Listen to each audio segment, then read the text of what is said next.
we returned here with a special crossover Thursday here on Thanksgiving with Locked On Browns, next here on Locked On Ravens.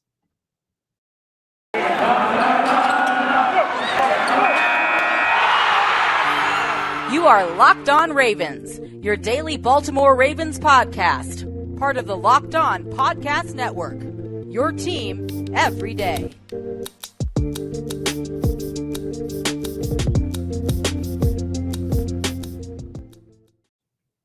As we returned here with another episode of Locked On Ravens, I am your host, Kevin Ostreicher of Ravens Wire, and we are here today on a very special Thursday, of course, it being Thanksgiving, diving into another crossover Thursday, this time with Jeff Lloyd of Locked On Browns. And I hope everybody is having a wonderful Thanksgiving filled with family, friends, food, really good food, hopefully, and everything in between. And of course, here on Locked On Ravens, I'm very thankful for everybody who has ever listened to the show, for all the people who've helped me along on this journey. It's been a pleasure covering this team ever since August 2019, which is when I started off here on Locked On Ravens. This today marks episode 599 of the show. Episode 600 will be tomorrow. We'll be previewing the Ravens and Browns Week 12 matchup with former Ravens wide receiver Qadry Ismail. And it'll be really nice to, I think, get into this back half of the schedule. Obviously, it's a very tough back half, 5 out of the last 7 games against divisional opponents. And the ones that aren't divisional opponents are the Rams and the Packers. But you know what? They have a lot of grit already, a lot of resiliency already. And I think this is only going to add to it. So hopefully they can do a lot of good things. But of course, here on Thanksgiving, I am very thankful, as I am each and every day. But let's dive into crossover Thursday here with Jeff Lloyd of Locked On Browns. Before we do that, though, of course, be sure to follow us anywhere you get your audio podcast. So whether that's Apple Podcasts, Google Podcasts, Spotify, turn notifications on.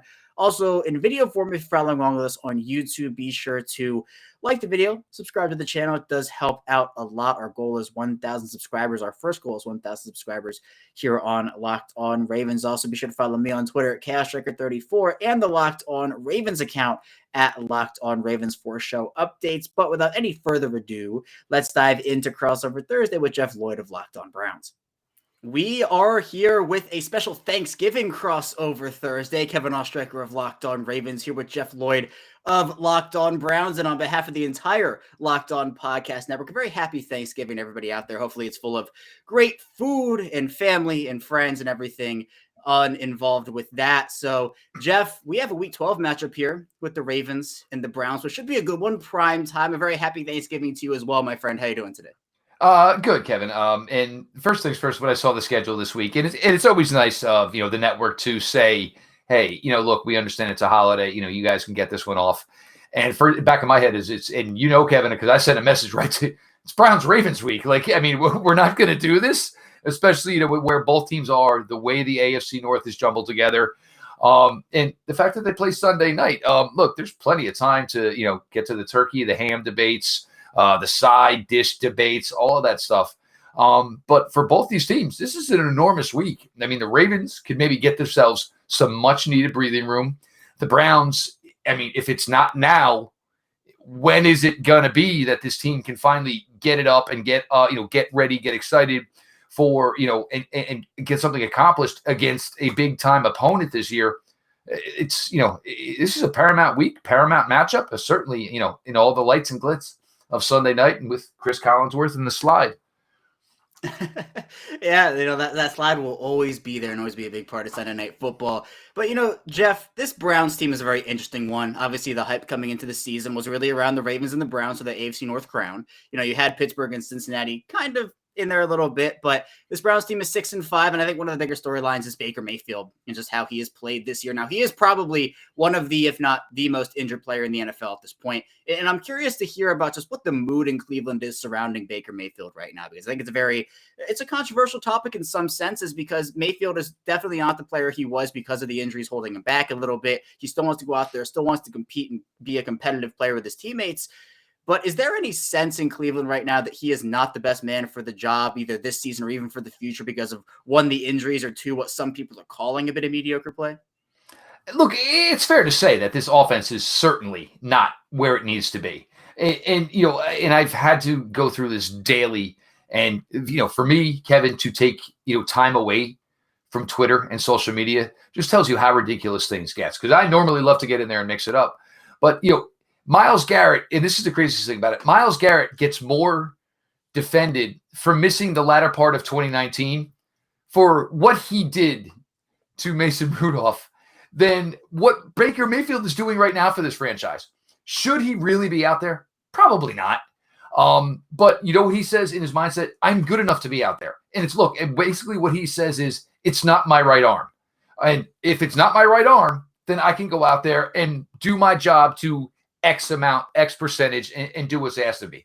So the fact that he's getting a hard time of it. And look, the Browns were going to finish this season with Odell Beckham Jr. before that all exploded.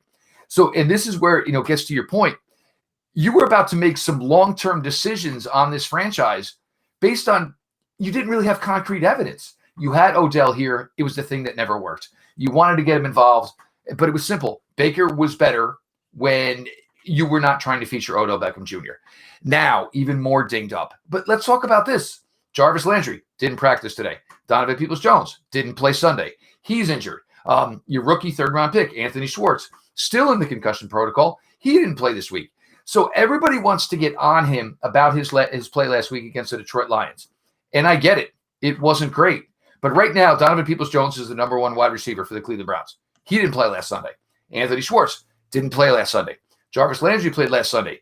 Dinged. And, not a knock on Jarvis. He's out there doing everything he can. But it seems like it's okay to make excuses and understand the situation for other things around this team. But you know what, Baker Mayfield, you better go out there and hook up with Jamarcus Bradley 6 times for 120 yards and a touchdown. It's not that easy. And I know a lot of people think I'm giving more assistance and aid to this, but I'm just understanding the situation for the realism that it is. Losing and missing Kareem Hunt for the past 5 weeks has been huge. You blend that into the fact that there were times you didn't have Nick Chubb either. This is a focal point and probably the focal point of the Browns offense. Look, it's really, really difficult to say, oh my God, they had all these great skill players. But every week, somebody's in, somebody's out, and they've never really had all these great skill players. Yeah, and the Ravens can relate to having those guys in and out almost every single week. Injuries have been a big part for a lot of teams, but I think the Ravens and the Browns have dealt with it a lot over the course of this season. But Jeff, moving to the Browns defense, this is a unit that, you look at the actual box score stats, they're a top 10 defense in net yards per attempt allowed through the air. They're top 6 in rushing with 4.1 yards allowed on the ground per attempt. I mean, this is a defense that has shown strength. It's also shown weakness at times. Where are you in terms of how good this Browns defense has been this season? One thing, and you always get this when a team puts a lot of emphasis into acquisitions on the defensive side of the ball. And early in the season, and like we tried to explain to people, look, it's not going to come together that quickly. It just doesn't work that way on the defensive side of the ball. And even still, wide receivers, quarterbacks, tight ends, you can all go do this throwing, and you learn to what each other's tendencies are. It doesn't work that way with defense. You could do all the things together, work out together. It doesn't work until you actually start taking reps together and say, oh, you know what? When this guy's moving this way, he's intelligent enough to make sure that he's going to keep him, flowing back towards the defense. Or you just don't get that type of thing otherwise. So it took some time, obviously. And as it's taken some time, there's some things we've seen. The Browns, I don't want to say it's a mistake with John Johnson III. They paid him a ton of money. And maybe John Johnson III was great in LA, but he may not be great in exactly what Joe Woods is asking him to do. There's week where Joe Woods knows exactly what his defense is and how to play it. You go to the Cincinnati game. You walked in there. You threw Jamar Chase around. You made Joe Burrow look bad. You took these 3 cornerbacks, Greedy Williams, Greg Newsome, Denzel Ward, and even Troy Hill, said, look, I want you to play physical. I want you to play one-on-one. And guess what? It worked. You go to New England, a rookie quarterback, and what'd you say? We're going to play some soft zone, see if the kid can pick us apart. Well, guess what? You got picked apart, and picked apart really, really badly. The other thing is what we're starting to see now, and there's times where it's better, times where it's not, is the defensive tackle position. They have a bunch. Well, I mean, Malik McDowell, Malik Jackson, these guys are bigger, athletic guys, not your traditional 320, 330 pluggers. They're good getting after the passer. They're good on quick hitters in the running game. But if it comes down to mano-a-mano or a double team, they're getting pushed off the ball. We've seen a little bit over the last couple of weeks at Tommy Togiai, a rookie they invested in. He's showing that maybe he can be a little bit of a difference there. Jordan Elliott is a guy who can do a little bit of both. I've been talking about maybe these two players should be playing earlier in the down sequence, 1st and 10, 2nd and 5s maybe. And then you have Malik Jackson, Malik McDowell to play in the pass defense options. But this is the thing, Kevin. There's no way around it. They went an athletic, faster, defensive front route for one reason only. The Lamar Jacksons of the world, the Josh Allens of the world, the Patrick Mahomeses of the world. They're going to come into this pretty healthy. They're going to roll 5 deep at corner. All their safeties are healthy. You have Myles Garrett. Jadeveon Clowney, yes, he's dinged up, which he always is, and that's just what you deal with a player like him. Jack McKinley, full practice today, didn't play last week. They pretty much have the complement on defense that was their vision to be able to give the Ravens defense hopefully all they can handle. We'll see if it's going to come to fruition. Yeah, definitely. And, for a player like Lamar Jackson, for an offense like Baltimore's, you have to put some, special preparations in place, sign some players who can maybe help with that. I know the Browns, both in free agency and the draft, were able to put together a defense they thought was good, and we'll see what happens on Sunday night. We'll head into our first break here, though. When we get back, I'll be put in the hot seat. Jeff will be asking me Ravens questions, so stay tuned for that, and we'll be right back. Once again, thank everybody for joining us for a Crossover Thursday. We appreciate everybody who makes Locked On Ravens, Locked On Browns your first listen day in, day out. In between bites of turkey, stuffing, ham, whatever, as long as it's not the green bean casserole. We appreciate you all for being along for the ride here. Kevin, it's been interesting, and this is the first thing I want to get to because I've been a part of watching so many Ravens games the last couple of years, this year's included, and I see my Browns fans on social media. Oh, the Ravens are down 10. The Ravens are down 13. And for me and, a bunch of other guys who do content, it's like, slow down. We've seen this routine one too many times. And then you get up, you get a drink, you check in on the wife and kids, you sit back down. Oh, what do you know? Ravens are only down 3. Oh, other team's punting. What is the resiliency factor there with this team? They certainly play with this type of mentality that it's never over and we're never out of it. No, it's never over for this team. And the resiliency has been unbelievable this season for the Ravens because you have to look at this as a team that's gone through so many different injuries. You talk about J.K. Dobbins and Gus Edwards and Marcus Peters and Ronnie Stanley. I could talk with you about injuries for 50 minutes. But the Ravens have shown that it's next man up. They believe in their guys. The coaches believe in the players, and the players believe in their coaches. And they've put themselves in situations sometimes where, yes, it hasn't been perfect. It hasn't been pretty. First halves of games, they've sometimes struggled to get off the fast starts, and that will put them down in those 10 points, 14 point, 17-point holes. And they'll come back, and they'll win the football game. That's not a situation that you want to be in all the time. You want to get off to the fast start. You want to be able to use your ball control offense, and that's exactly, what teams strive for. But when you do get down, I know there have been the narratives surrounding Lamar Jackson and this Ravens offense that they can't come from behind. If they get down, they can't throw the ball. But the passing offense has taken a very big leap this season. Lamar Jackson in his 4th season has played very, very well, both in the run and the pass game. It's pretty much their entire run offense because the running backs haven't been playing that well this season. And he's also taken that leap in the passing game. But for a defense, sometimes it has struggled with big plays and big moments. They still are able to overcome that. They're able to overcome the slow starts and finish strong, although we did kind of see it catch up to them in Miami because they didn't start fast there. Miami was playing blitz the entire game, cover zero. Lamar Jackson wasn't able to adjust. The Ravens offense, Greg Roman, whoever, they weren't able to adjust. But they've shown resilience throughout this season. I'm very impressed. 7-3, considering all the injuries they've gone through and what they've had to go through, is very impressive, and I think it does speak to their resiliency. And I do want to say this here, because as much as Browns fans, with what's gone on at the wide receiver position, it's not really undifferent from what went on to the Ravens here. I mean, Gus Edwards, J.K. Dobbins, these were supposed to be the guys, and now we finally think we found wide receivers who pair well with Lamar. We've got J.K., we've got Gus Edwards. Next thing you know, Dobbins is gone, Edwards is gone, Bateman misses obviously a lot of time early in the season to begin with. And so it's not like, and this is for you. Look, I mean, yes, injuries stink. They suck as a fan. They suck as, guys who cover these teams. And it's difficult to have to say, all right, well, what can you do now? But it's not like any team is the only team going through it. Everybody has to deal with it and has to adjust. I do want to get to this here. And it's been in drips and drabs, and there's been guys in and out. But Kevin, we've talked about this a lot over the years about, is it Lamar? Is it the wide receivers? Are they ever going to be able to find that group that works and meshes with Lamar? Are they patient enough route runners to understand that sometimes even though you're open, he's not going to give up an open 30 yards of green grass, and you just kind of got to deal with it? But it seems now they're starting to trend to that way where they have this group that kind of complements the throws that Lamar is the most comfortable with, and also the areas of the field where Lamar vision-wise sees the best.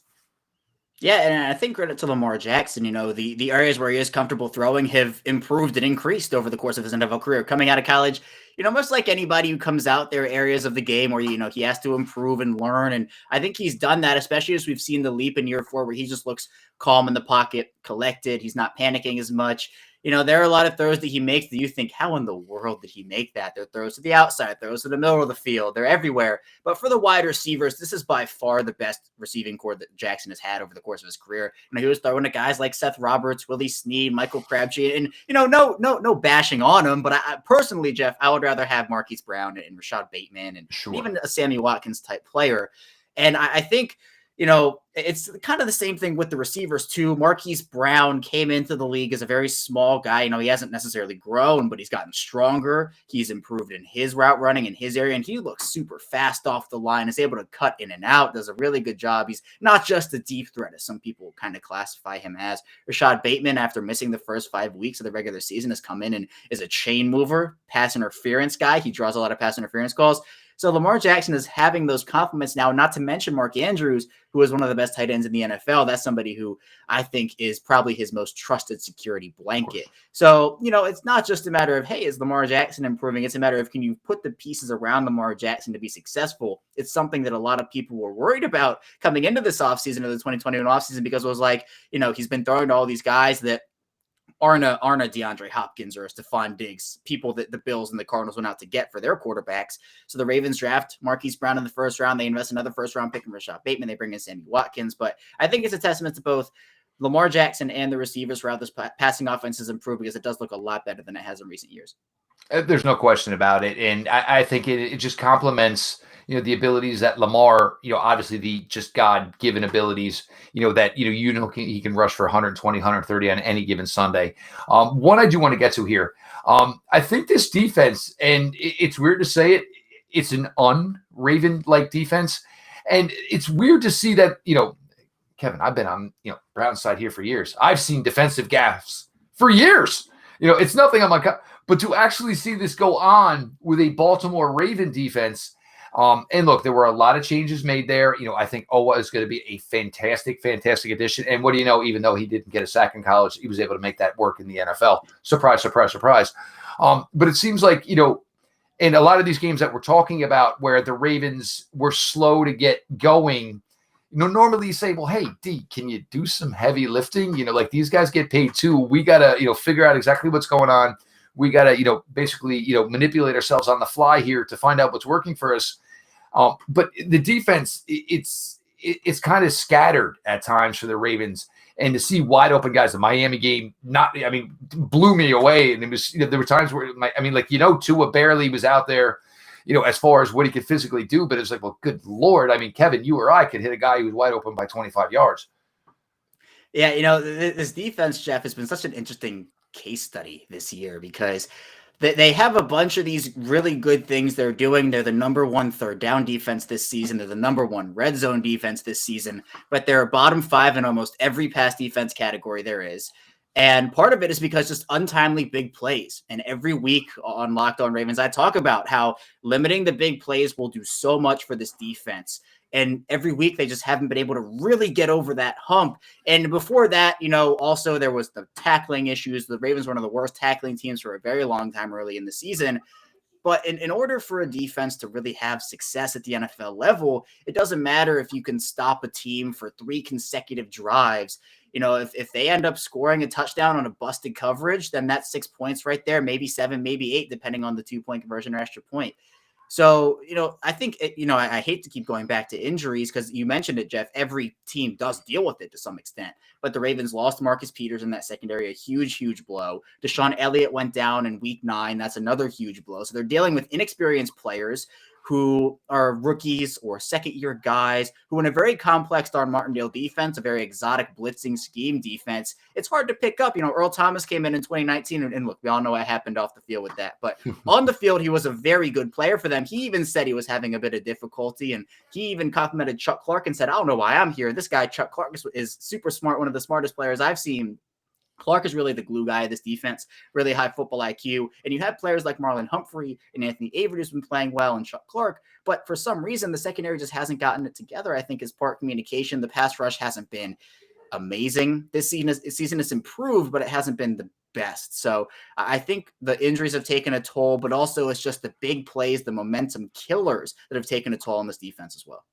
Yeah, and it's been tough to watch. I mean, because this was always the calling card and the blueprint, of what the Baltimore Ravens, franchise was. Folks, we've been moving through here on Crossover Thursday. Some Browns, some Ravens talk. We're gonna hear a little bit maybe where the injuries currently are here. Some thoughts here for Sunday night coming up, and it's going to be a good one. If you guys are big fans of Kevin, big fan of myself, maybe drop a little Venmo here. It's going to be a big coffee evening Sunday with the 8:20 kickoff. I mean, I'm looking forward to it. We're going to get to it a little bit more here, but we appreciate everybody for taking some time out of your Thanksgiving to join us here on Crossover Thursday on the Locked On Podcast Network. We are back. It's our final segment of this special Thanksgiving edition Crossover Thursday. Kevin Oestreicher, Locked On Ravens, still here with Jeff Lloyd of Locked On Browns. And Jeff, as we've kind of talked about throughout the show so far, injuries have taken a toll on both teams. I think the Ravens, by far one of the most snake-bitten teams, if not the most snake-bitten team in the NFL with injuries at any given time. They've had 13 players, 17 players on injured reserve. Their injury report for week 11 spans 17 players long, their final injury report. So they're missing guys both on a weekly basis and for the year. But injuries are a big part of this matchup for sure, because there are going to be some key players potentially missing this game. And I wanted to ask you about the Browns' initial injury report on Wednesday. What are the biggest names on that injury report, and your feeling is if they could go on Sunday? Well, to agree to your point, Kevin, when you open up your phone to check the injury report real quick, when you've got to scroll up once or twice, you've got a serious situation on your hands. Probably the two most important Browns-wise, they're not on the injury report because obviously both are still on injured reserve. Kareem Hunt, Jack Conklin. What it is Hunt, Chubb, and it's just so much more. Look, I think most teams know what's going to happen when Nick Chubb's on the field. Somehow, some way he's going to get the ball. When Kareem comes on the field, there's so much more you can do with a Kareem Hunt type of player. Kareem, in my opinion, looks like trending well. I mean, the videos we saw today look good. I mean, the footwork looks good. The cutting ability looks there. We are now like 39 days removed from the injury against the Arizona Cardinals with the calf injury. So you got to think, and, this would be, if you're not playing him this week, you're going to hold him out another 2 weeks for the rematch. Basically, I think you're going to think, we're going to see what we can get out of him, and we can nurse him through a bye, and hopefully he's available again for the second game with the Ravens. Jack Conklin's a little different. Blake Hance hasn't played that well, and the weirdest thing about Blake Hance is he played well as the backup left tackle, graded over 70 for, according to PFF, over 3 starts. As the right tackle, abysmal. He has not played well at all. So, but with Conklin, he's more of an athletic type of an offensive lineman. So when he's dinged or injured, he doesn't have the raw overall power, strength of a lot of offensive linemen in the NFL. So we'll see on Conklin. For me, that's the one I'm not positive on. I think Hunt's going to be there. Donovan Peoples-Jones, this was a guy who was questionable going into last Sunday. He didn't practice today. He did the bike duty. Look, the Browns really need him because they need somebody that can go vertical. If you're running out Jarvis Landry, Rashard Higgins, and Jamarcus Bradley, who played pretty well last week, but no, it doesn't normally dress, there's no scare of anything vertical. So I think they're maybe just easing and, trying to get him through the process to have Donovan Peoples-Jones out there. You saw in the Cincinnati game, 2 receptions only, but both big, long vertical, 160, 128, 129. And as you said, and as I asked you about, there's that thing there. There's that possibility there of that opening to go vertical and to get gaffes in this Ravens secondary. But you're not going to be able to do that unless you have a player like Donovan Peoples-Jones. So those, for me, are probably the key. Look, it's no different for you, Kevin, because I went through it, and it's long. And maybe just start with Lamar, because it's always weird, specifically when we're talking about health-wise. And correct me if I'm wrong, but practice Thursday, then was out Friday, didn't play Sunday, but here we are on Wednesday and practiced in full. Yeah, it's a really weird situation. I'll flip-flop you a little bit. He didn't practice on Thursday. He then returned on Friday. So, and everybody's like, all right, yeah, he returned on Friday. That's awesome. He's going to play. He said he was 100%.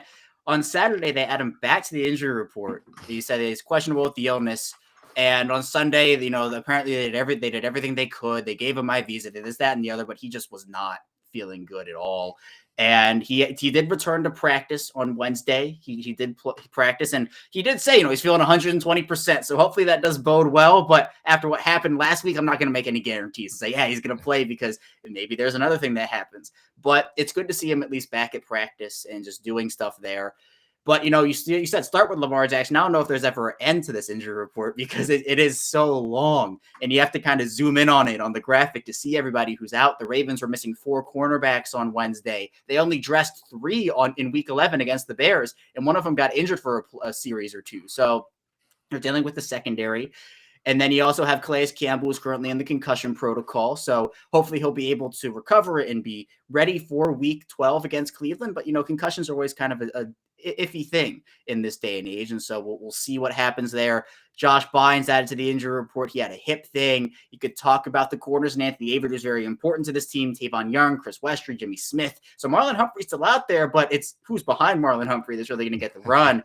The Ravens have just so many injuries all over the place. Patrick McCarry, who was playing very well at right tackle, he returned in week 11, but he did not practice. I anticipate he would probably play. They maybe just holding him out. Don't want to give him the initial practice. But again, it's just such a long-winded injury report where you can look at it. You give Justin Houston some rest, so nothing wrong with him. But by the time Friday rolls around, how many guys are going to be injured, or how many guys are going to be questionable or out? Who's going to get injured in practice? We've seen multiple times this season where somebody gets added to the injury report midweek because they get hurt in practice. Devin Duvernay is another one of those players. Yeah, Marquise Brown, he did return on a limited basis, so that is good news for the Ravens. So if Jackson and Brown are able to play, that's a really big deal.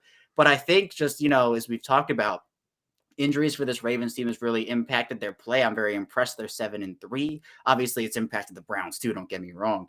But the Ravens, when you look at that injury report, you see everybody who's not practicing, especially on a Wednesday. Usually you kind of bring guys along throughout the week. So Wednesday's injury report could be a bit longer than others because of rest and whatnot. But I do think it's really important that the Ravens get some guys back in this one, because Cleveland divisional games always have some extra oomph to them. And I think this one could set up to be a very, very good game, especially when you put into account the Baltimore by Baltimore for Cleveland. You have Cleveland, Pittsburgh, Cleveland for Baltimore. So these two teams will be very familiar with each other by the time week 14 is finished. And Jeff, I do want to get your thoughts on this game here. The Browns will be traveling to M&T Bank Stadium in prime time. How do you feel this one goes? Look, for me, I don't necessarily, want to say or need victory.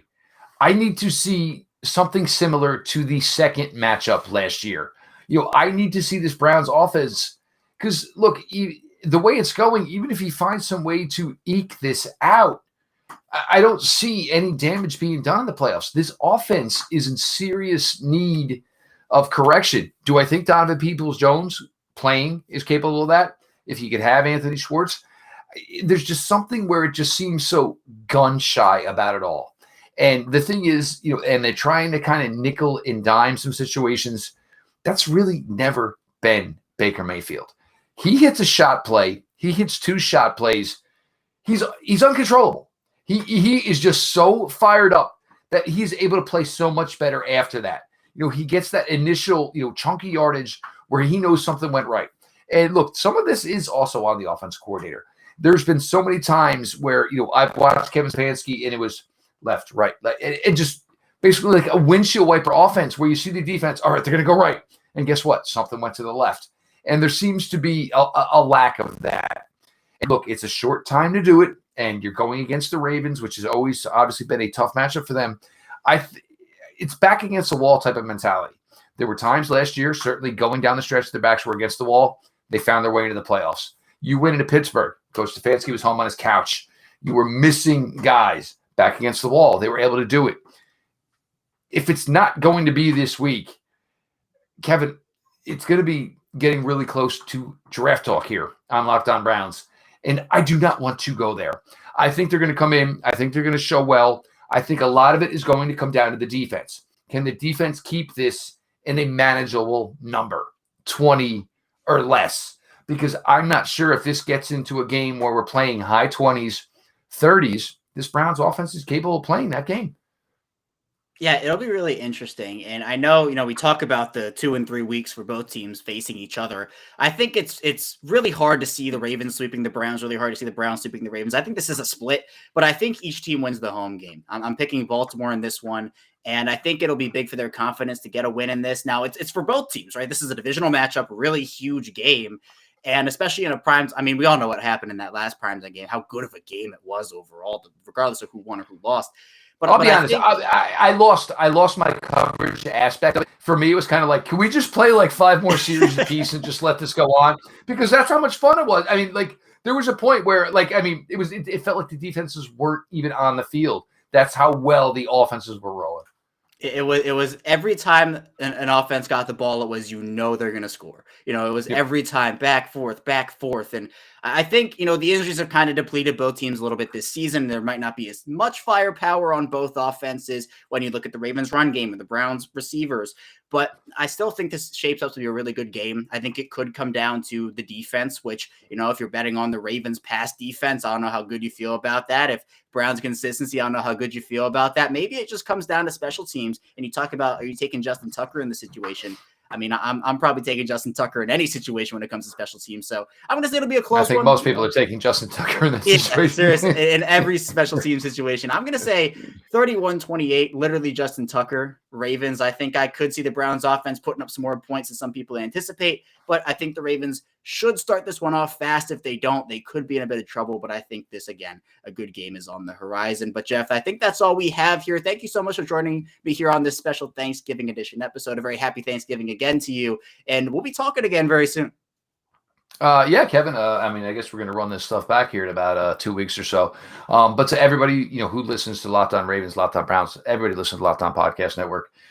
Look, it's a holiday. It's a big one. And first things first, be smart. Look, we're not out of the woods yet, so please keep that in mind. I know everybody is, itching to get back to normalcy, but we're still kind of crawling back to that. To Kevin, it's been a fun ride here over the last couple of years. Obviously, getting to know you a little bit better, talk about these teams, give you a little jab here every now and then. Like when maybe the power rankings drop and there might be an arrow down, and I just kind of told you it was a precursor maybe to this Sunday. But look, it's going to be a fun one Sunday night. There's no way around it. The history between these two franchises, it's never going to go away. And as the Browns try to climb up the ranks within this division, and Baltimore doing everything they can to basically keep everybody else at bay, it's fun. It's a great rivalry. I just want a good. I just want to see what this team is capable of, for Browns wise. But for everybody, look, it's a great time of the year here. We're into basically the money part of the year. The AFC North, look, the playoffs have started in the AFC North. It's over. Each loss could be absolutely demoralizing. Each win could be huge. And it's not even so much the AFC North as it is the entire AFC. Because each week it goes up, down. You see the fluctuation in the AFC week in, week out, and you get so many whoa, what just happened? Last week, obviously, Houston and Tennessee. So it's going to be a fun ride here over the next, let's make sure here, 1, 2, 3, 4, 6 more weeks as we get used to this, new schedule here in the NFL this year. But Kevin, always a pleasure. All the best to you and your family. Have a great Thanksgiving. Yeah, you as well, Jeff. It's always a pleasure. And the AFC North is such an unpredictable division this year, so I'm excited to see how it all plays out. A big thanks to Jeff for hopping on Thanksgiving, talking some Ravens football with me. Of course, the Ravens and the Browns. Big divisional matchup. I think it will be a very good game, but that's all I have for you today here on Locked On Ravens. We'll make it back here tomorrow. We'll be diving into a full game preview of the Ravens Week 12 matchup with the Cleveland Browns, so stay tuned for that, and I will see you tomorrow.